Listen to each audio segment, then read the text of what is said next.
নমস্কার বন্ধুরা, সুলতার হেসেলে আপনাদের সবাইকে স্বাগত।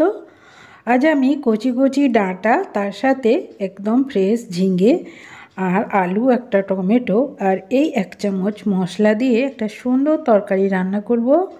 যেসব বন্ধুরা আমার এই ভিডিওটি দেখতে শুরু করেছেন তারা প্লিজ একটা লাইক দিয়ে দিবেন, আর যারা এখনও চ্যানেলটিকে সাবস্ক্রাইব করেননি তারা চ্যানেলটিকে সাবস্ক্রাইব করে আপনাদের সুন্দর মতামত দিয়ে যাবেন। এখন তো খুব কচি কচি ডাঁটাও পাওয়া যাচ্ছে, আবার মোটা মোটা ডাঁটাও পাওয়া যাচ্ছে। আমি আজকে কচি কচি ডাঁটার একটা সুন্দর রেসিপি আপনাদের সঙ্গে শেয়ার করছি। আর কি মশলা দিয়ে করছি সেটা আপনারা দেখুন। আর এই মশলাটি দিলে কিন্তু টেস্ট দারুণ হয়। তাই আমি এখানে বেশ অনেকটা পরিমাণে তেল নিয়ে নিয়েছি, কারণ এর সব সবজিগুলো একটু ভালো করে ভেজে নিতে হবে। ডাঁটা আর ঝিঙেটাও ভাজতেই হবে, নাহলে ঝিঙের একটা কেমন একটা গন্ধ ছাড়ে। এখানে আমি কালো জিরে দিয়ে দিলাম 1 চামচ। আর ডাঁটাগুলো ভাজলে একটু সুন্দর গন্ধ ওঠে। আর এখানে আমি 2টা মিডিয়াম সাইজের পেঁয়াজ নিয়ে নিয়েছি। পেঁয়াজকে একটু বড় বড় করে কেটে নিয়েছি, কারণ কুচি কুচি করে কাটলে গুলা হয়ে যাবে, আর বড় বড় কাটলে একটু দানা দানা থাকবে, তাহলে মুখে লাগবে, এটা খেতে ভালো লাগবে। পেঁয়াজটাকে আমি নরম লাল করে একটু ভেজে নিয়েছি। তারপর আমি দিয়ে দেব একটা টমেটো, একদম পাকা লাল টুকটুকে একটা টমেটো আমি দিয়ে দিচ্ছি। এই টমেটোগুলো হাইব্রিড টমেটো হয়, এগুলো বেশি টক নয়, আর কিন্তু একটু সুন্দর কালারও আসে আর খেতেও ভালো হয়। আমি পেঁয়াজ আর টমেটো আমি ভাজতে দিয়ে এসে আমি এখন মশলাটা রেডি করে নেব। এখন দেখুন আমি কি মশলা নিয়েছি। আমি এখানে 1 চামচ সর্ষে নিয়েছি, আর 2 চামচ পোস্ত নিয়েছি, আর গাছ থেকে 2টো কাঁচা লঙ্কা তুলে নিয়েছি। এরপর আমি এটা শিল নোড়াতে বাটাটা একদম মিহি করে বেটে নেব।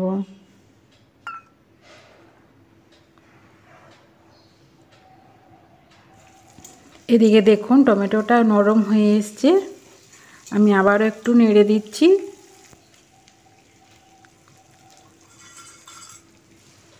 এরপর আমি আলুগুলো দিয়ে দিচ্ছি। আলুগুলো কিন্তু একদম আলু ভাজার মতন আমি সরু সরু কেটে নিয়েছি, যাতে সবজির সাথে মিশে যায়। আর বড় বড় কাটলে একটু শক্ত শক্ত থেকে যায়। সব সবজিরই আলুগুলো একটু বিভিন্নভাবে কাটতে হয়, যেমন আমরা মাংসের আলু বেশ বড় বড় করে কাটি, সেরকম এখানে ঝিঙের যে তরকারিটা আমি রান্না করছি ডাঁটা দিয়ে, কচি কচি ডাঁটা দিয়ে, তার আলুটা একটু এরকম সরু সরু কাটলে ভালো মিশে যায়। আর ঝিঙেগুলোও দেখুন আমি এরকম ডুমো ডুমো করে কেটে নিয়েছি, আর একটু একটু খোসা আমি রেখে দিয়েছি যাতে একদম গুলা না হয়ে যায়। আর এই যে কচি কচি ডাঁটাগুলো কেটে নিয়েছি, দিয়ে দিয়েছি আমি।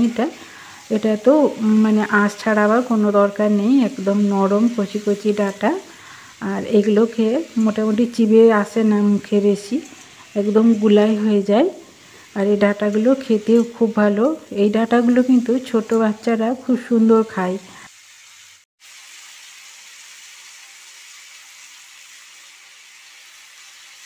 এরপর নুন দিয়ে দিচ্ছি 1 চামচ, মানে স্বাদ অনুযায়ী। আর সামান্য একটু হলুদ দিচ্ছি, সামান্য একটু কালারের জন্য। হলুদটা অবশ্য না দিলেও চলে, তবে আমি এখানে দিচ্ছি যেহেতু সামান্য একটু সর্ষে দিয়েছি। এরপর আমি খুব ভালো করে কষিয়ে নেব সব সবজিগুলো। আর এই যে দেখুন বাটাটা আমার আধ বাটির মতন হয়ে গেছে। এই বাটাটা পুরোটা দিয়ে দিতে হবে, কারণ এখানে সবজির পরিমাণটাও খুব বেশি আছে। এখানে সবজিটা মোটামুটি 6 জনের মতন তরকারি হচ্ছে। আর এটা বাটিটা ধুয়ে আমি একটু জল দিয়ে দিলাম, যাতে মশলাটা সব সবজির সাথে খুব ভালো করে মাখানো যায়, যাতে সবজি গায়ে মশলাটা ভালো করে লেগে যায়, তাহলে মশলার সাথে সবজিটা সেদ্ধ হবে, তাহলে সবজিটা খেতে ভালো লাগবে। আর এই সবজিটা কিন্তু রুটি ভাত সব কিছু দিয়েই খাওয়া যাবে, আমরা অবশ্য ভাত দিয়েই খাবো। এরপর এটাকে ঢেকে আমি 5 মিনিট রান্না করে নেব, মানে ডাঁটাগুলো সুসেদ্ধ করে নেব। আর ঝিঙে আলু তো কষতে কষতেই সেদ্ধ হয়ে যায়।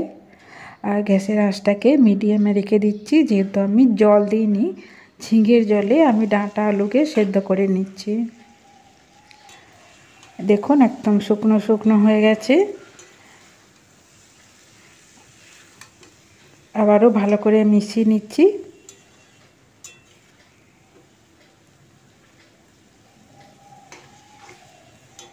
সামান্য একটু রস রস রয়েছে, এরকম রস রসও পারলে খাওয়া যেতে পারে, আবার একটু শুকনো করে দেওয়া যেতে পারে। তবে খুব বেশি শুকনো করলে ডাঁটাগুলো একটু শক্ত শক্ত হয়ে যায়, তাই একটু রস রস রাখলে তরকারিটা ভালো হয়।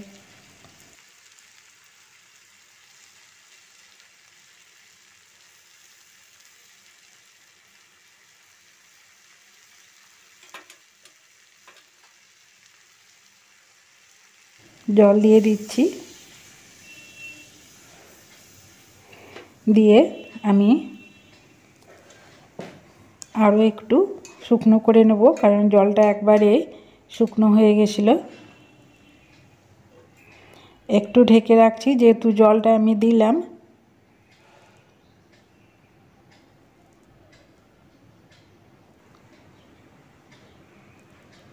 আমি 2 মিনিট রেখে দিয়েছিলাম, আর দেখুন ডাঁটাগুলো একদম সুন্দর সেদ্ধ হয়ে গেছে।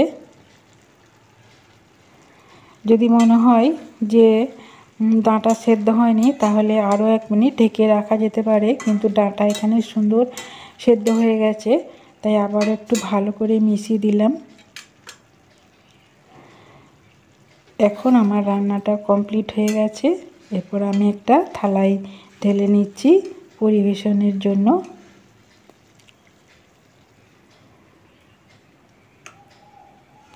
এই রকম সবজি খাওয়া আমাদের স্বাস্থ্যের পক্ষে খুবই উপকারী। একটু একটু চেষ্টা করতে হবে এরকম সবজি, সবসময় মাছ মাংস ডিম না খেয়ে এরকম একটু সবজি যেন সাইড ডিশ হিসাবে ভাতের মধ্যে থাকে, ভাত বা রুটির সাথে, তাহলে আমাদের শরীর স্বাস্থ্য ভালো থাকে। চলুন আমরা এরপর ডিনারে বসে যাব। এই ডাঁটা আর মাছ দিয়ে আমরা আজকে ভাত খাবো।